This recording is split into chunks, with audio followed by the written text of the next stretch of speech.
T ಪರೀಕ್ಷೆಯನ್ನು ಬರಿತಾ ಇರುವಂಥ ಎಲ್ಲ ಸ್ಪರ್ಧಾರ್ಥಿ ಮಿತ್ರರಿಗೆ, ಜೊತೆಗೆ HSTR ಆಗಿರ್ಬೋದು, GPSTR ಆಗಿರ್ಬೋದು, ಪ್ರತಿಯೊಬ್ಬ ಸ್ಪರ್ಧಾರ್ಥಿ ಮಿತ್ರರಿಗೆ ಮತ್ತೊಮ್ಮೆ ಮಗದೊಮ್ಮೆ TRSಗೆ ಹೃತ್ಪೂರ್ವಕವಾದಂತಹ ಸ್ವಾಗತ. ಶೈಕ್ಷಣಿಕ ಮನೋವಿಜ್ಞಾನ ಅಂತ ತೆಗೆದುಕೊಂಡಾಗ ವ್ಯಕ್ತಿತ್ವ ಮತ್ತು ಮಾನಸಿಕ ಆರೋಗ್ಯ ಅನ್ನುವಂಥ ಒಂದು ಚಾಪ್ಟರ್ನಲ್ಲಿ ಸಮಾಯೋಜನೆಗೆ ಅಡೆತಡೆಗಳು, ಸಬ್ ಚಾಪ್ಟರ್ನಲ್ಲಿ ಉದ್ವೇಗ, ಆಶಾಭಂಗ, ಮಾನಸಿಕ ಘರ್ಷಣೆ, ಮಾನಸಿಕ ಒತ್ತಡ ಎನ್ನುವಂಥ ಅಂಶಗಳ ಮೇಲೆ ಪ್ರತಿಯೊಂದು ಪರೀಕ್ಷೆಯಲ್ಲಿ, ಸ್ಪರ್ಧಾತ್ಮಕ ಪರೀಕ್ಷೆಗಳಲ್ಲಿ ಪ್ರಶ್ನೆ ಕೇಳ್ತಾನೆ. ಹಾಗಾಗಿ ಮಾದರಿ ಪ್ರಶ್ನೆಗಳನ್ನು ಆಧಾರವಾಗಿಟ್ಟುಕೊಂಡು ರಕ್ಷಣಾ ತಂತ್ರಗಳು ಆಗಿರ್ಬೋದು, ಮಾನಸಿಕ ಆರೋಗ್ಯಶಾಸ್ತ್ರ ಆಗಿರ್ಬೋದು, ಜೊತೆಗೆ ಸಮಾಯೋಜನೆಗೆ ಅಡೆತಡೆಗಳು ಆಗಿರ್ಬೋದು, ವ್ಯಕ್ತಿತ್ವದ ಅರ್ಥ, ವ್ಯಕ್ತಿತ್ವದ ಮೇಲೆ ಪ್ರಭಾವ ಬೀರೋ ಅಂಶಗಳು, ಇವೆಲ್ಲದರ ಮಾಹಿತಿಯನ್ನು ಭಾಗ 1, ಭಾಗ 2, ಭಾಗ 3 ಎನ್ನುವಂಥ ರೀತಿಯಲ್ಲಿ ವಿಡಿಯೋವನ್ನು ಮಾಡಿದ್ದೀನಿ ಸ್ನೇಹಿತರೆ. ಜೊತೆಗೆ TT ಪ್ರಶ್ನೆ ಪತ್ರಿಕೆಗಳನ್ನು, ಅಂದರೆ ಬೇರೆ ಬೇರೆ ರಾಜ್ಯಗಳ TT ಪ್ರಶ್ನೆ ಪತ್ರಿಕೆಗಳನ್ನು ಆಧಾರವಾಗಿಟ್ಟುಕೊಂಡು ಪ್ರಶ್ನೆ ಪತ್ರಿಕೆಗಳನ್ನು ಕೂಡ ಬಿಡಿಸಿದುಂಟು. ಇವೆಲ್ಲವನ್ನು ನೀವು ಗಮನಿಸಿದಾಗ ನಿಮಗೆ ವ್ಯಕ್ತಿತ್ವ ಮತ್ತು ಮಾನಸಿಕ ಆರೋಗ್ಯ ಎನ್ನುವಂಥ ಚಾಪ್ಟರ್ ಕಂಪ್ಲೀಟಾಗಿ ಪರ್ಫೆಕ್ಟ್ ಆಗ್ತದೆ ಅಂತ ತಿಳ್ಕೊತಾ ಈ ಕ್ಲಾಸನ್ನು ಪ್ರಾರಂಭಿಸ್ತೀನಿ.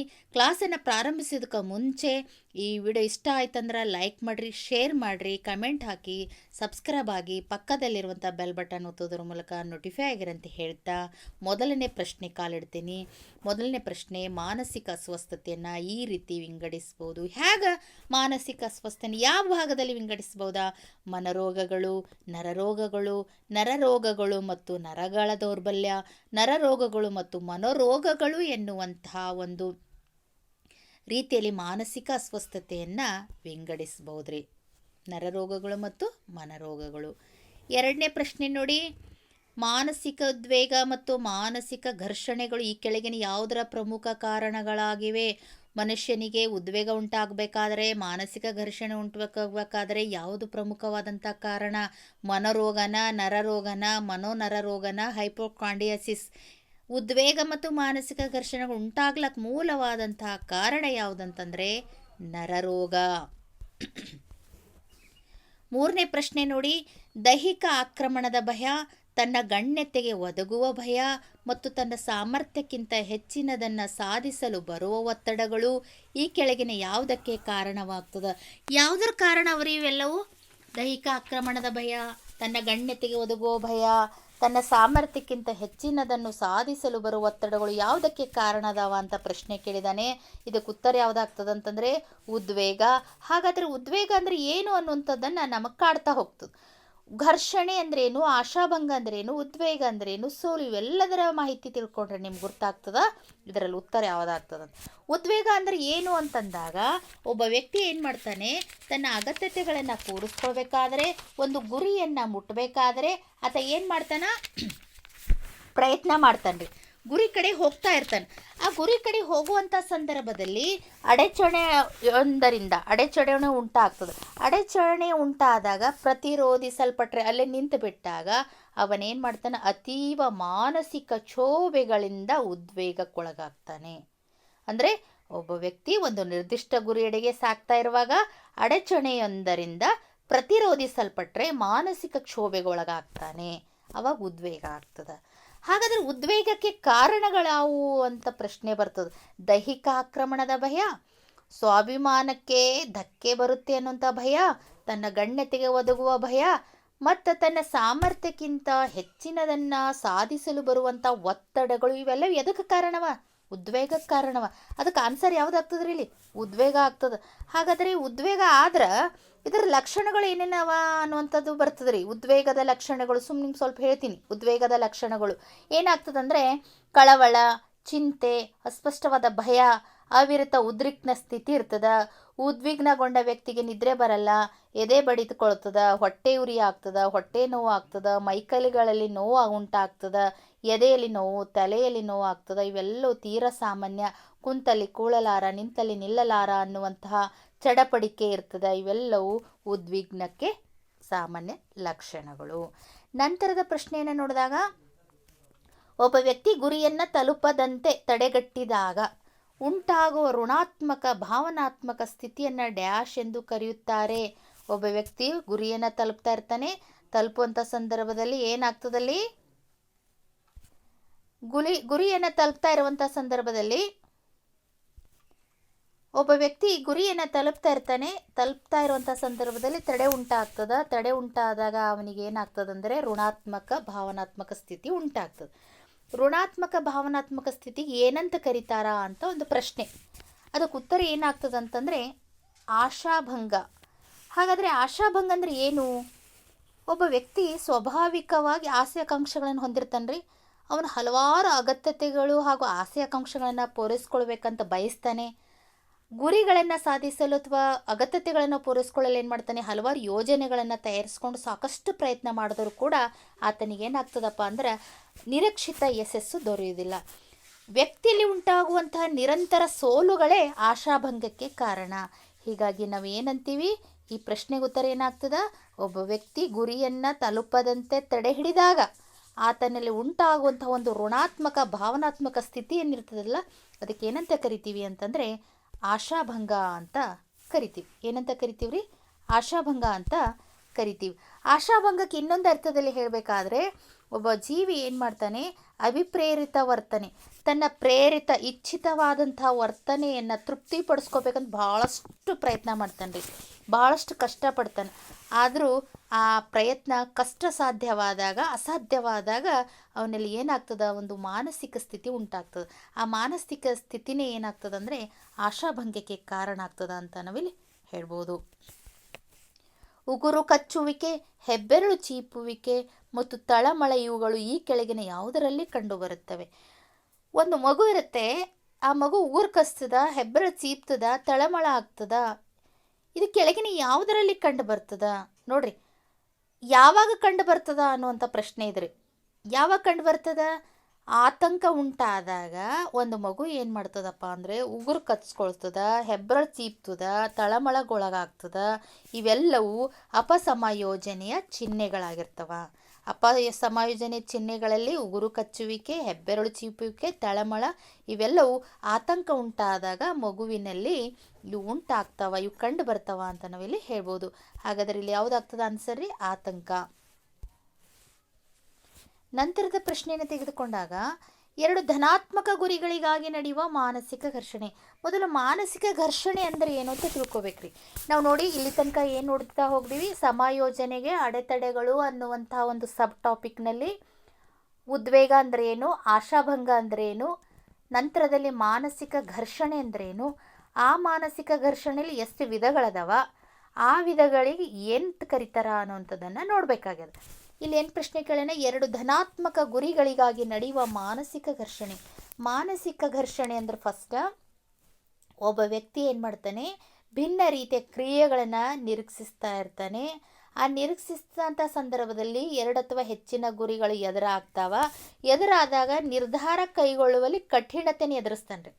ಆವಾಗ ಮಾನಸಿಕ ಘರ್ಷಣೆಗೆ ದ್ವಂದ್ವಕ್ಕೆ ಒಳಗಾಗ್ತಾನೆ. ಮಾನಸಿಕ ಘರ್ಷಣೆ ಅಂತಂದರೆ ಉಭಯ ಸಂಕಟ ಅಂತಲೂ ಕೂಡ ಕರೀತಾರೆ, ಮಾನಸಿಕ ಘರ್ಷಣೆಗೆ ದ್ವಂದ್ವನೂ ಅಂತ ಕೂಡ ಕರೀತಾರೆ. ಮಾನಸಿಕ ಘರ್ಷಣೆ ಅಂದರೆ ಒಬ್ಬ ವ್ಯಕ್ತಿ ಬೇರೆ ಬೇರೆ ರೀತಿಯ ಕೆಲಸದಲ್ಲಿ ಕ್ರಿಯೆಯಲ್ಲಿ ತೊಡಗಿದಾಗ ಎರಡು ರೀತಿಯ ಕ್ರಿಯೆಯಲ್ಲಿ ಫಲ ಸಿಗ್ತದೆ, ಗುರಿಗಳು ಎದುರಾಗ್ತಾವೆ. ಯಾವ್ದು ಆಯ್ಕೆ ಮಾಡ್ಕೋಬೇಕು ಅಂತ ಅಲ್ಲಿ ಏನಾಗ್ತದಂದರೆ ಕಠಿಣತೆಯನ್ನು ಎದುರಿಸ್ತಾನೆ, ಮಾನಸಿಕ ಘರ್ಷಣೆಗೆ ಒಳಗಾಗ್ತಾನೆ. ಅದಕ್ಕೆ ಮಾನಸಿಕ ಘರ್ಷಣೆ ಅಂತ ಕರೀತಾರೆ. ಹಾಗಾದರೆ ಇಲ್ಲಿ ಏನು ಪ್ರಶ್ನೆ ಕೇಳಿದಾನೆ, ಎರಡು ಧನಾತ್ಮಕ ಗುರಿಗಳಿಗಾಗಿ ಅಂತ ಕೇಳಿದಾನೆ. ಅಂದರೆ ಮಾನಸಿಕ ಘರ್ಷಣೆಯಲ್ಲಿ ಮೂರು ವಿಧಗಳು: ಆಗಮ ಘರ್ಷಣೆ, ಆಗಮ ಅಪಗಮ ಘರ್ಷಣೆ, ಅಪಗಮ ಘರ್ಷಣೆ. ಇನ್ನೊಂದು ಏನು ಹೇಳ್ಬೋದು ಅಂದರೆ ಆಗಮ ಘರ್ಷಣೆ, ಆಗಮ ನಿರ್ಗಮ ಘರ್ಷಣೆ, ನಿರ್ಗಮ ಘರ್ಷಣೆ ಅಂತ ನಾವಿಲ್ಲಿ ಹೇಳ್ಬೋದು. ಎರಡು ಧನಾತ್ಮಕ ಗುರಿಗಳು ಅಂತಂದರೆ ಆಗಮ ಘರ್ಷಣೆ ಆಗ್ತದ್ರಿ. ಇಲ್ಲಿ ಉತ್ತರ ಆಗಮ ಅಂತ ಉತ್ತರ ಆಗ್ತದ. ಆಗಮ ಅಂದರೆ ಹೆಂಗೆ, ಯಾವ ರೀತಿ ಆಗಮ ಅಂತಂದರೆ ನೋಡಿಲ್ಲ, ಆಗಮ ಅಂತ ಉತ್ತರ ಆಗ್ತದ್ರಿ. ಆಗಮ ಘರ್ಷಣೆ ಅಂತಂದ್ರೆ ಒಬ್ಬ ವ್ಯಕ್ತಿ ಇರ್ತಾನೆ, ಎರಡು ಸಮಾನ ಆಕರ್ಷಣೆ ಗುರಿಗಳ ಮಧ್ಯೆ ಒಂದನ್ನು ಆಯ್ಕೆ ಮಾಡ್ಕೊಳ್ಬೇಕಾಗ್ತದೆ ರೀ.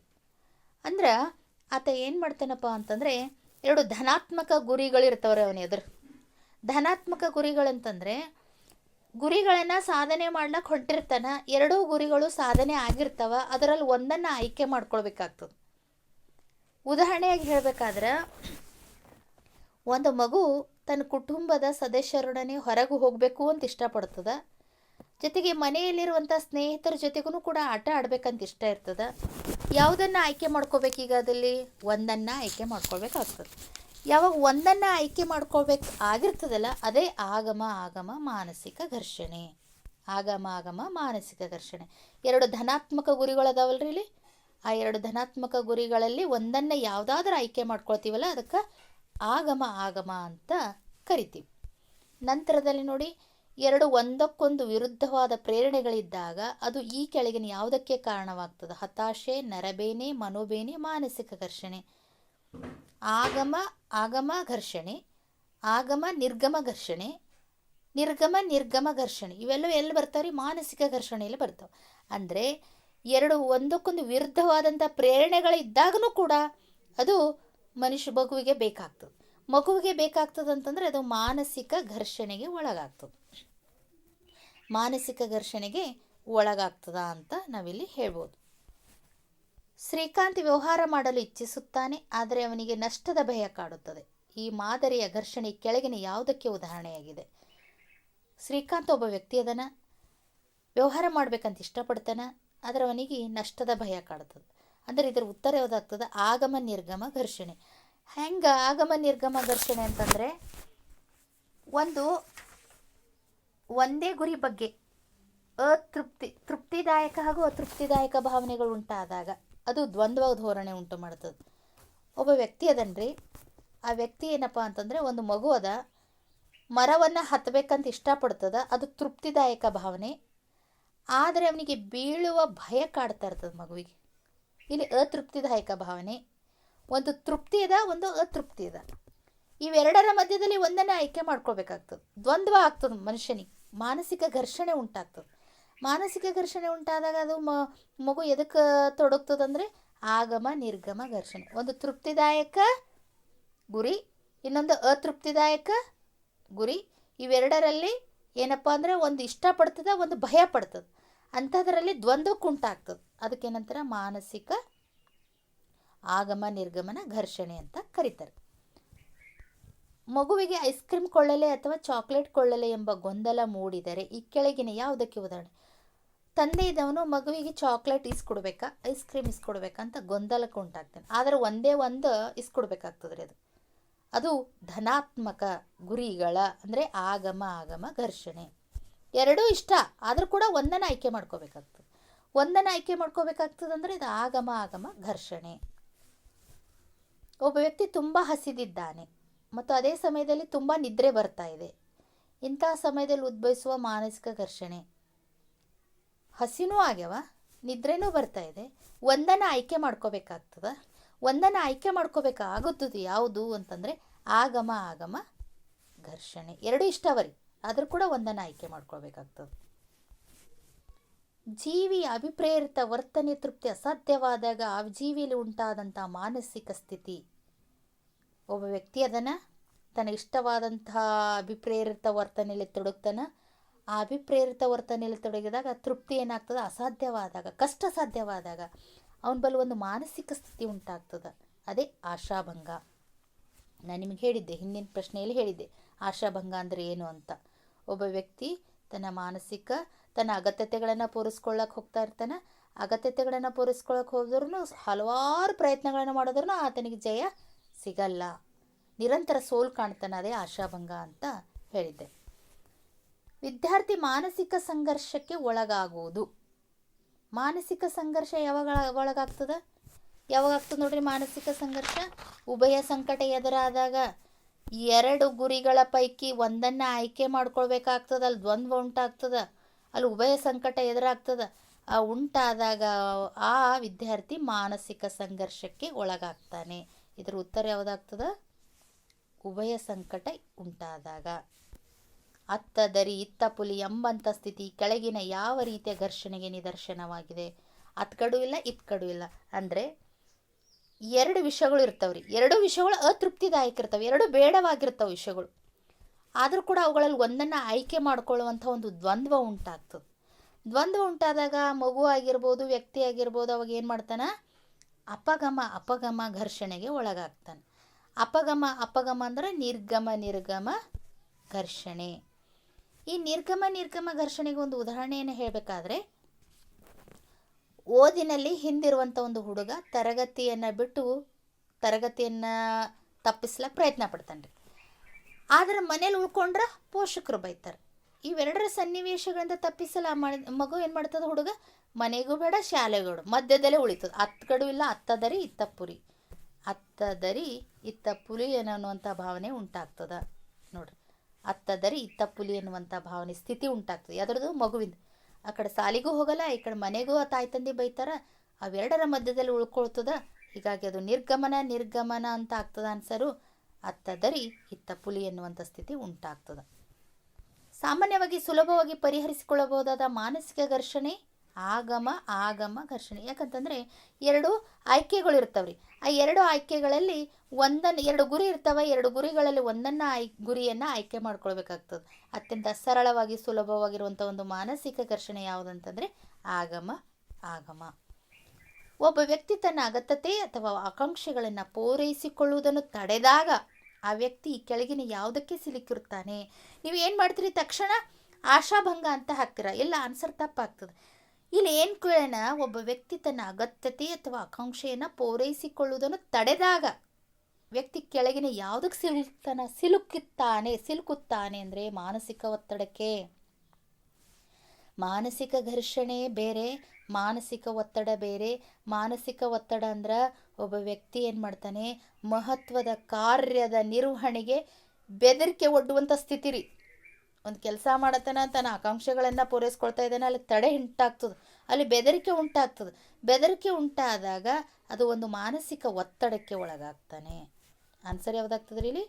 ಮಾನಸಿಕ ಒತ್ತಡ. ಹತಾಶೆಗೆ ಕಾರಣ ನಿರೂಪಿತ ಗುರಿ, ಉತ್ತೇಜಕಗಳು, ಅಡೆತಡೆಗಳು, ಆಕ್ರಮಣಕ ಪ್ರವೃತ್ತಿ.